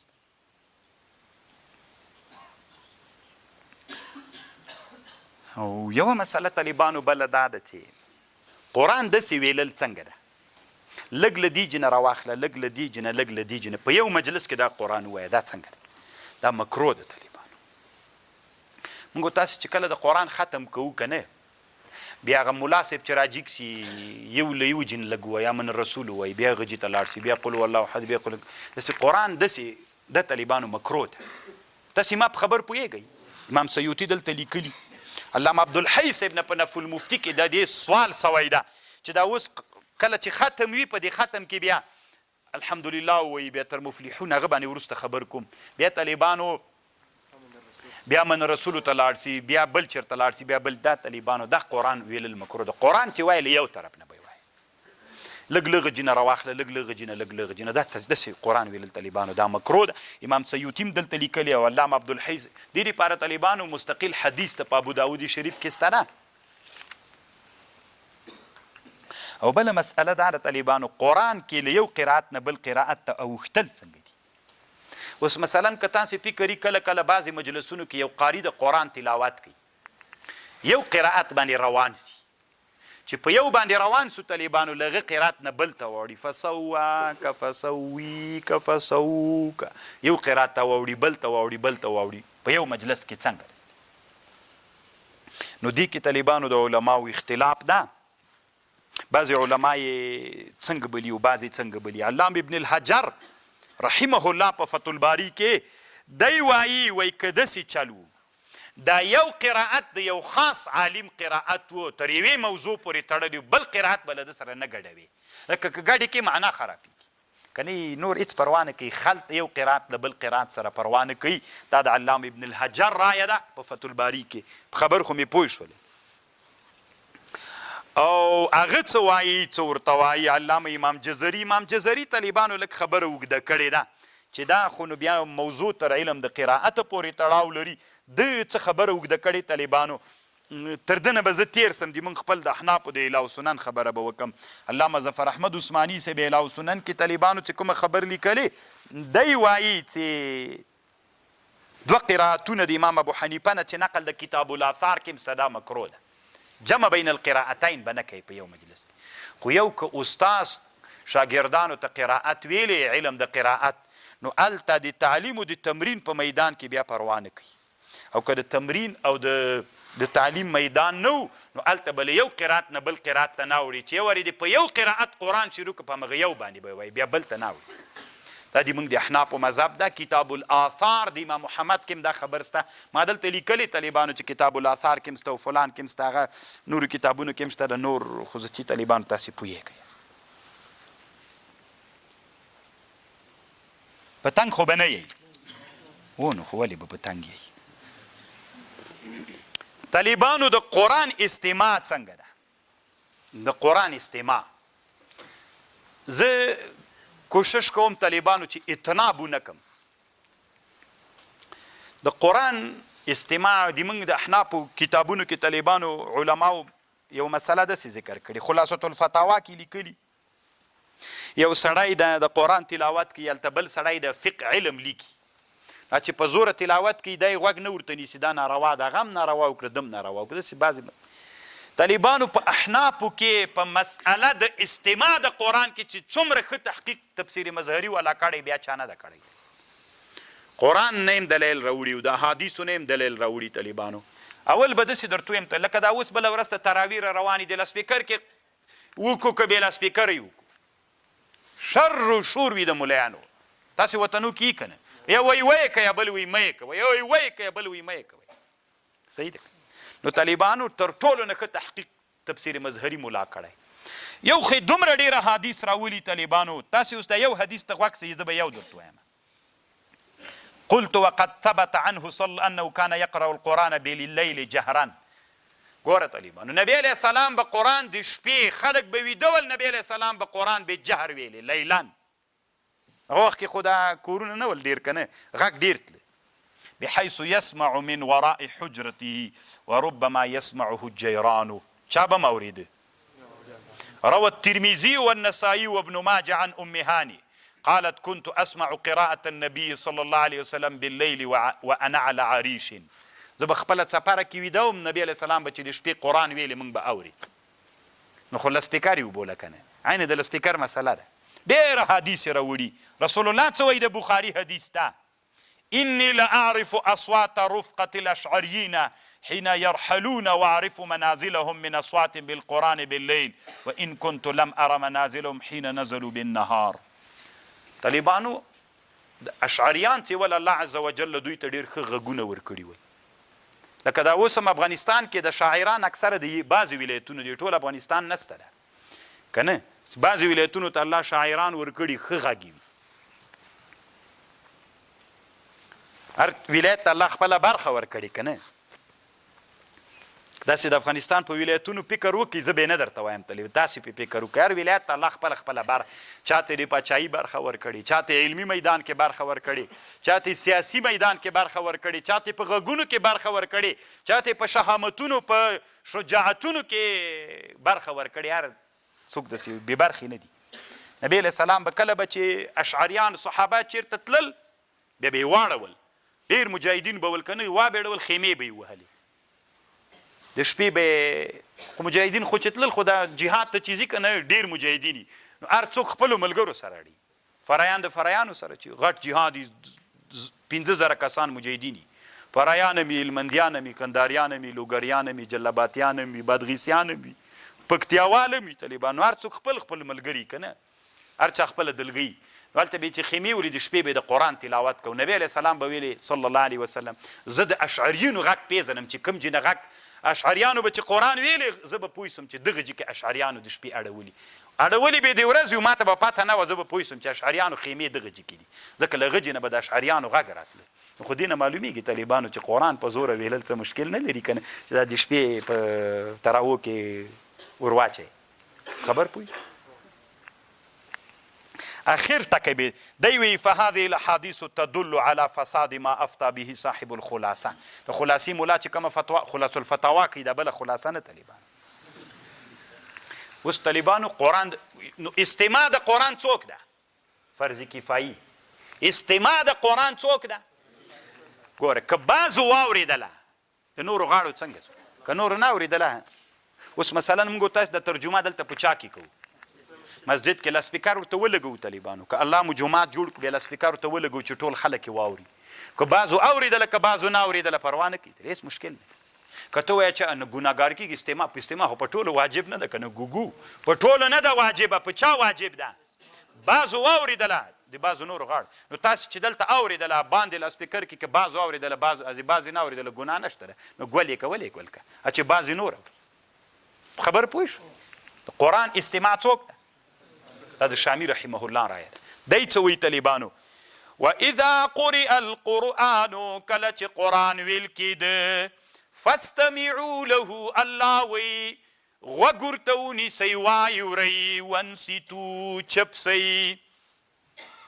قلت واللام في قوله تعالى اذا قرئ القرآن کې الف لام عهدي ده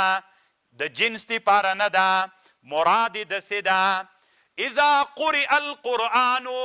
چې کله ویل کېده قرآن د چا دپاره چې ویل کېده په هغوی استماع واجب ده په ټولو باندې نه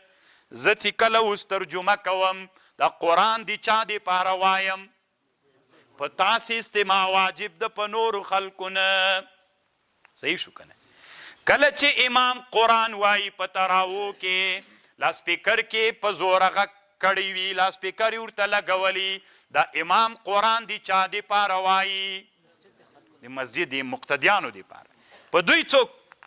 دوه شیان په دوی واجب دي چی استماع هم پې واجب ده او چپوالی هم پې واجب ده الف لام عهدي ده دې قرآن کې اذا قرئ القرآن هغه معهود قرآن چې د چا دپاره ویل کېږي خطیب خطبه دې ویلې لاسپیکر دې څنګه کړی چلان بعضې ملایان کنه وایي پلانکی ملا چې هر وخت جمع ورکوي لاسپیکر لګوي تی په خلکو بد لګېږي وي دا خلک نه وري سړیه تمام مازغه دې خراب دي دا استماع په ټولو واجب ده که چا دپاره چې ویل کېږي جومات کې تیار استماع کوي که نور خلکو نو خو په زور پرېږده چې شیطان وتښتېږي نو طالبانو دې باب سره به ډېر څوک نه کولی دا د طالبانو د تفسیر مظهري فتوا ده او قرآن به صحابو په چا ویلې په زور یې ویلې لاسپیکر ولګوئ طالبانو مشکل نشته ده دیو خو که داسې ول چې هلته مریضان ول یا نیمه شپه والا خلک ویده ول روزه کې تا تر 12 یوې بجې پورې نو انسانان بیا طالبان زورول به ډېر نه کوي خبر پوهېږئ او نور علم طالبانو علم د تسلیم شوی ورته دې خبرې ته چې څومره کا علمي خبرې وکړه او رښتیانن هم طالبانو ډېرو علماو دا خبر په احنافو کې کړې خو څومره ښه خبره چې تفسیر مظهري والا کړې طالبانو بیا چا نه ده کړې په خبر پوهېږئ که نه پوهېږئ بل دا ده چې د قرآن دې واورېده نو څوک به کوي څنګه د کار خو به دې هغه نه یو څه وخت کار ورکوي طالبانو بله خبر دا ده استماع د قرآن کله چې قرآن واورېده سجده تلاوت در باندې سجده تلاوت چې واورېده په تا باندې څوک یو استماع ده یو سماع ده طالبانو استماع او سماع فرق خو به کولی شئ استماع قصدن اورېدل سماع د تا مقصد د اورېدلو نه صحیح ده دې ته څه وایي نو سجده تلاوت په سماع هم لازمیږي په چا هم لازمیږي په استماع هم لازمیږي خو چې د انسان نه یې واورې د مونږ حنفي فقها وایي که د مرغه قرآن یاد کړی و مرغه هغه سجده تلاوت ویلې قرآن نه لازمیږي که نه یعنې که قرآن یاد کړی و سجده تلاوت نه پې لازمیږي که شادي قرآن یاد کړی و څوک یې ویلې قرآن یې ویلې سجده تلاوت نه پې لازمیږي او یا مثلا د غره صدا خو پیژنئ کله چې ته غره کې غږ وکړې دا د سړي غږ ته وانه اورې غره ته دا غږ ورغی غره بیرته دا غږ په دې خلکو راوویسته که نه دا د فیزیک مسله د طالبانو علما د علمي فیزیک په دې مسله بحث کوي ما خبره وکړله دا د ما خبر ته وانه اورېدله غره ته خبر ورغله دا په څپو ورغله په څپو چې ورغله غر چې د تیږې غر وي ونې نه په غره کې هغه غر غږ نه هغه کوي لکه بادي توپ خو م لیدلی که نه چې په فرش یې ولې ټوپکه نه وهي خو چې په چا یې ولې تاسې که فکر وکړئ خپلو کوټو کې کله کله چې دا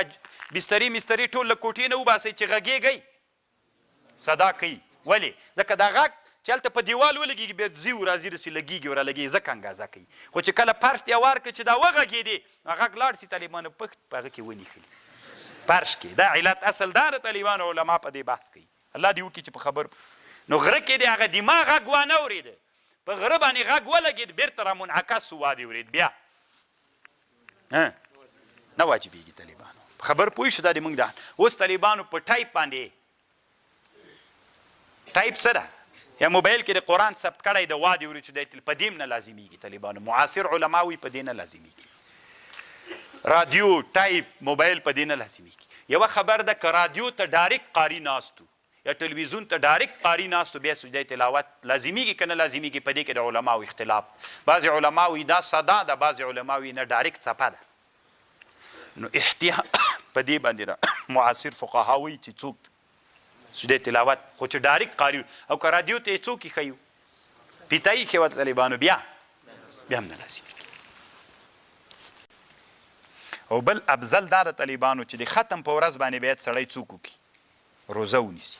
کومه ورځ باندې چې تا قرآن ختموه هغه د هغه تراویح ختم نه درته ښیم طالبانو مطلق قرآن دی چې کومه ورځ باندې ختموه ته باید څوک وکړي مستحب دا ده چې ته څوک وکړي روزه ونیسي چې دا د صحابهونه او بل طالبانو افضله خبر بله د تکبیر مسئله ده چې موږ تاسې کې بیخي ورکه ده په دې باندې طالبان یو څو خبرې وکړو کله چې والسورة والضحا ته راورسېد اصل سبب د تکبیر څه دی دا څه طالبانو مولیان تنا د قل هو الله احد کې څوک وایي الله اکبر بیا قل هو الله احد بیا الله اکبر لا اله الا الله والله اکبر الله اکبر. دا طالبانو وایي که نه؟ داسې طالبان اصلي خبرې ته دا داسې چل و چې نبي صلی الله علیه وسلم باندې چې کله وحی قطع شوله یو څه وخت بیا مشرکانو ویلی قلع محمدا ربه د محمد رب راجګ سو خپل محمد یې پرېښود بیا نبی صلی الله علیه وسلم باندې چې بیا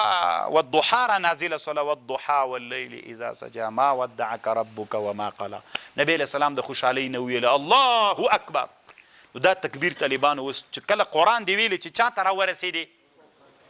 والضحا ته راورسېدلی تکبیر په تا باندې څوک ده؟ دا مستحب د طالبانو تکبیر به وایي. خو دې کې د علماو اختلاف نو تکبیر څوک شو؟ دا د تکبیر سبب ده یا د تکبیر سبب دا د طالب اصل سبب یې دا د طالبان یعنی امام جزري نور سببونه هم ذکر کړي. یا دا د نبی علیه السلام چې اول وار باندې نبی علیه السلام جبریل علیه السلام په خپل صورت باندې چې ولیده نو نبی علیه السلام ویل الله اکبر. دا څومره عجیب مخلوق ده. دیجی نه طالبانو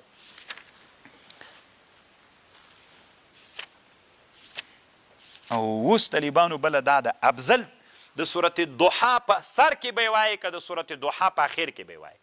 که د صورت ضحا په سر کې وایې د قل اعوذ برب الناس په چا کې به هم وایې په سر کې به هم بیا وایې. ګوره له صورت ضحا د قرآن تلاوت دی چې کو په خبر ځان پوه کوي د قرآن تلاوت دی چې کو قرآن دی راویلې صورت ضحا ته چې راورسېدې دلته به طالبانو ذاتي تکبیر تر والناس شروع کې دا مستحب ده. نن من کې کله سته ده د طالبانو مستحب ده چې راورسېدې اوس به د صورت ضحا په سر کې وایي که په اخر کې به وایي. د علماو ډېر اختلاف څوک وایي په سر کې به وایي څوک وایي په اخر کې به وایي. صورت ضحا خلاص ولا بیا به وایي. نو د دې اختلاف مطلب دا ده که اول د صورت ضحا کې وایي اول د قل اعوذ بالناس کې به هم که اخر د صورت ضحا کې وایي اخر د قل اعوذ بالناس کې به هم وایي. خو دی وایي امام جزري طالبانو دی وایي افضله دا ده چې په اول د صورت ضحا د شروع کو الله اکبر الم نشرح له همداسې راځه راځه راځه راځه راځه والناسې ته چې ورسېده. اوس خو موږ تاسې د قاریان څه چې ختم کوي تنا د هغه صورتونو چې قل پکې راځي هغو کې وایي. دا د جهل د طالبانو ټول قرآن کې نه وایي مستحب سنت دا ده چېرته به وایي چې قرآن تلاوت دې کو چا نه به را شروع کوي. او دا طالبانو امام جزري رحمه الله دلته وایي په چا کې به هم وایي په مانځه کې به هم وایي. اوس ګوره مطلق د قرآن تلاوت کې به وایي د مانځه کې اوس مثلا تراوو کې سړی د قرآن تلاوت کې هلته به وایي که به نه وایي. امام جزري وایي به اگر چې د شافعي د طالبان چونکه دا د حکم مسله ده دوی وایي چې وایي به په دې باندې بحث کړی په مانځه کې به هم وایي. تکبیر لفظ د تکبیر څنګه ده؟ لفظ د تکبیر طالبانو الله اکبر یا داسې ده لا اله الا الله والله اکبر. بس ګوره لا اله الا الله والله اکبر بسم الله الرحمن الرحیم قل هو الله احد الله الصمد لم يلد ولم يولد ولم يكن له كفوا احد لا اله الا الله والله اکبر بسم الله الرحمن. بل صورت به شروع کې ټولو صورتونو کې دا سنت و مستحب ده خو دلته ورک د طالبان نشته ده. موږ تاسې کله وایو څو صورت دا هم په مانځه کې طالبانو امام جزري وایي هم غیر له مانځه نه. دا تاسې اوس قرآنونو تلاوت کوئ که نه چې دې ته راورسئ دا به وایي. په دې باندې امام جزري ډېر اوږد بحث کړی دی. الله دې وکړي چې تاسې د ما په خبر باندې پوه شوي. دا بیخي ټول کتابونه د آدابو د حمله او د قرآن کې جوړ دي هغه تکبیر مستحب به دي. پوه شولئ په خبر؟ او د ختم نه وروسته باید څوک هم وکړي دعا مو کې. د ختم نه وروسته چې ختم دې کو دعا به هلته کوې ته که په مانځه کې وکړو. او یوه خبر دا د طالبانو ورونو اوس یو دوه لږ مهمې مسلې واورئ. یوه مسله دا د طالبانو چې قرآن دې ختم کړو حال مرتحل ورته وایي دا مستحب ده. حال مرتحل دې ته ویل کېږي چې قرآن دې ختم که بیرته به قرآن صورت فاتحه هم شروع کې څوک به هم شروع کې صورت بقر به هم شروع کې تر مفلحونه پورې به یې ووایې. دا هم طالبانو سنت ته ده. د څه دپاره د دې په خاطر باندې چې یعنې ختم یې که خلاص نه سو بیرته مې هم شروع کړو بیا یې شروع کړو. دې ته حال مرتحل وایي طالبانو. دا په حدیث کې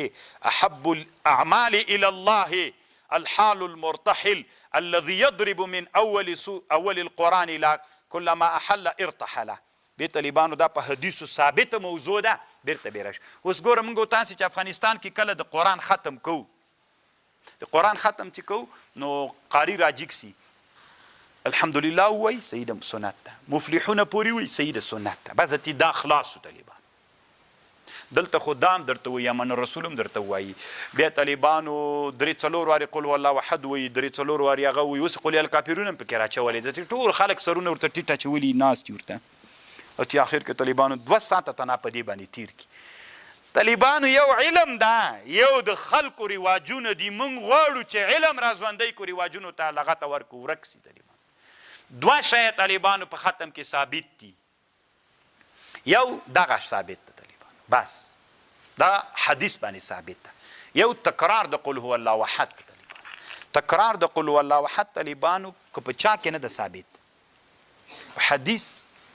نه ده ثابت. هغه نبی علیه السلام داسې ویلي چې تاسې قرآن ویلي قل هو الله احد تکرار نه وایي، دا ټول دي چا. تاسې چې قرآن 3 وارې قل هو الله احد ویلي، دا داسې لکه ټول قرآن مو چې ویلی. نو فقها داسې وایي چې تاسې قرآن ختم که خامخا تاسې نه که تقصیر سوی وي 3 وارې قل هو الله احد وایي، دا دغه تقصیر تشی ډکوي بیرته. نو فقهاو داسې لیکلي چې 3 وارې څوک هم ووایه. بس طالبانو کتاب دومره لیکلي دي، خبر خو پوهېږئ. طالبانو منطقیان وی له عدم وجدان نه عدم نه راځي. که تا یو شی پیدا نه که دا معنا نه لري چې نسته. خو علما وی کله یو سړی محقق سړی که هغه یو شی پیدا نه که د هغه له عدم وجدان نه عدم بیا راځي. اوس دنیا کې محدثین علما دي لولي او دا حدیث ما نه ده پیدا کړی، نو چې پیدا مې نه که د هغه له عدم وجدان نه عدم راځي. بیا سره له دې طالبانو چې دومره ډېر علوم د قرآن دي، دماغ خپله عادت دا ده طالبانو د قرآن ختم ته چې لاړ مثلا بیرته تر مفلحون الحمدلله مفلحون پورې 3 وارې قل هو احد بس دعا وکړي الله د ختم چې دپاره سوی الله قبول کړي، بس خلاص. دلته طالبانو 3 وارې قل 4 وارې قل کافرون 3 وارې هغه بیا لا اله الا الله والله اکبر الله اکبر ولله الحمد والحمد دا نسته طالبانو له ځانه به شیان نه جوړوي. الفاظ کم یول د تکبیر یا تنا الله اکبر یا لا اله الا الله والله، بس دغه. دلته طالبانو دایم بیا زړه چېرته یخېږي، بیا داسې په قلقلو وایي، بیا ان الله وملائکته، بیا طالبان امن رسولو ته ورسي، بیا ان الله وملائکته. ګوره دا ټولې خبرې مې درته وکړې. قرآن متفرق څوک ده؟ عبدالحی لکنوي لیکلي دا طالبانو دا جایز نه ده د اسلام کې. بس طالبانو آسانه کار ده، خو چې خپلو وطنو ته لاړلی طالبانو ورونو داسې نه چې یو دم ورلګیا سئ چې دا بدعت ده ناروا ده. طالبانو شخړه به ځان ته هم نه جوړوئ، ما ته به هم نه جوړوئ. کوشش داسې وکئ چې علم مخ ته بوځئ. علم کې 2 شی ثابت دي، کم حال مرتحل او دا خو په حدیث ثابت ده. فقها څه وایي؟ بس طالبانو دتي امین دا ختم الله په خپل دربار کې قبول کې خلاص. دلته خو زړه چیرته یخېږي، هم 4 وارې وي دام وي، بیا دا الله اکبر تکبیر پسې نور کلمې له ځانه را پیدا کړي دي، له ځانه دومره غټه کړې کلمه دومره غټه کړې ده. بیا طالبانو امن رسول ورسره کې بیا دعا وي چې طالبانو در په دره بدي کی. خدا خو علت دا وي طالبانو ورونو چې څوک چې علم نشته، چې علم را پیدا سي انشاءالله دا خپل عزت کډه کوي که د الله خوښه. خبر پوه شو؟ او بل دا د طالبانو علامه عبدالحی لکنوي یو کتاب جوړ کړی احکام القنطره. ختم کې به یو وارې بسم الله ورسره وایې بالجهر، د دې هغه په ختم کې د تراو په ختم کې تراو په ختم کې به یو وارې څوک وایې جهرن به یې وایې، خو کوم جې کې به یې وایې تا ته اختیار ده چې د هر صورت په سر کې وایې یو جې کې به یې وایې. عبدالحی لکنوي صاحب وایي بعضې خلکو کې عادت دا د قاریانو کې وی دوی د قل والله احد په سر باندې وایي چې بل قاری په بل جې کې وایي ځتې وایي عوام شر جوړ کړي چې نور ولې داسې نه کول. نو دی وایي عبدالحی لکنوي خو هم حافظ د قرآن و، دی وایي ما به هر څه کالې به مې یو جې کې ویلې بل کالې کې مې بل جې کې. تاسې که څوک قاریان یې ختم کوئ بسم الله یې ورې جهران وایي، خو د قل والله په سر یې مه وایي. دا عوام داسې فکر کوي چې لکه چې هم دلته واجب ده، لکه تاسې هم همداسې فکر کوئ چې لکه چې دلته واجب. او بل دی وایي عبدالحی لکنوي صاحب وایي دا تکرار د صورت دا خارج للمانځه نه په ختم کې څوک ده مستحب ده. اما په مانځه کې طالبانو وي دما رایه دا ده چې مستحب نه ده په مانځه کې باید دا باید تکرار ونه سي مغه یو واري ویل سي صحیح ده که بعضې تراو کې هم د سورت قل والله احد د په خپل کتاب احکام القنطره فی احکام البسمله په دې کتاب کې دا مسئله ذکر کړې ده طالبانو او اخرینی مسئله دا سوله طالبانو چې قرآن به معیشت نه ګرځوي چې په دې باندې ګټې کوي دکان دې تر جوړ کړي دا مسئله به لږ دمې نه وروسته بیا درته ووایم قرآن نه به دکان نه جوړوي چې ګټې پې کوي بس ده